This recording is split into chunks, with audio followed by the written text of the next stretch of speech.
मैया तारा ने कर के रूप में महाराज हरिश्चंद्र को दे चिता जलाई।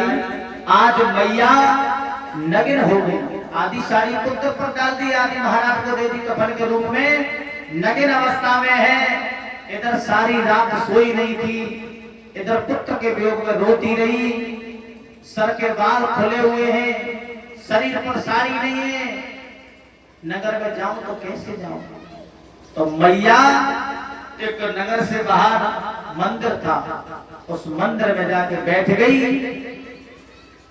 और दुख मुसीबत की मारी हुई उसे नींद आ गई, मैया सो गई। लेकिन विश्वामित्र को चैन नहीं पड़ा। भक्तों, थोड़ा सा मांस लाए कहीं से और थोड़ा उस मैया के मुंह से लगा दिया, थोड़ा अगल बगल पास में डाल दिया और जाकर के काशी नगरिया में कह दी, काशी के लोगों, गांव में एक डाहिन आ गई है जो बच्चों को खाती है, बच्चों का कत्ल करती है, मैंने देखा है मंदिर में सो रही है, जाओ उसे पकड़ो।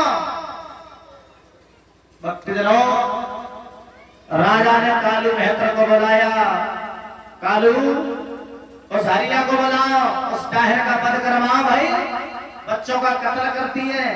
आज हरिश्चंद्र महाराज तलवार लेकर के पहुंचे और जो मंदिर में घुसे और देखा रानी तारा, तू, इसका मतलब तेरा बेटा मर गया तो तू दूसरे के बच्चों को खाना शुरू कर दिया तूने। तारा कहने लगी, अब इससे ज्यादा मुझ पर नहीं रहा जाता, तुम अगर सोच रहे हो मैं डाहिन हूं तो मुझे मार दो, मुझे मार दो, मेरा कत्ल कर दो। और जो महाराज हरिश्चंद्र ने तलवार मारनी चाहिए, सोई चतुर्भुजी भगवान प्रकट हो गए, हाथ पकड़ लेगा। राजा क्या कर रहा है? अरे ये तो तेरी रानी है तारा। विश्वामित्र असली रूप में आ गए। हरिश्चंद्र कहने लगे, बाबा जी तुम्हें अपनी राजधानी अयोध्या में छोड़ के आया, अयोध्या का राज दे के आया, तुम यहाँ क्या कर रहे हो? सोई भगवान कहने लगे, पुत्र ये तुम्हारी परीक्षा थी। हरिश्चंद्र कहने लगे, ये कैसी परीक्षा थी? मेरा सारा जीवन ऐसे ही गुजर गया मुसीबतों में, ये कैसी परीक्षा थी? और प्रभु ऐसी परीक्षा अब कर रहे हो, लेकिन कलयुग में मत करना। भक्त परीक्षा दे नहीं पाएंगे, परीक्षा में फेल हो जाएंगे। तो विश्वामित्र कहने लगे, हरिश्चंद्र तुम्हारा तो बेटा भी तो था, रोहितास को कहाँ है?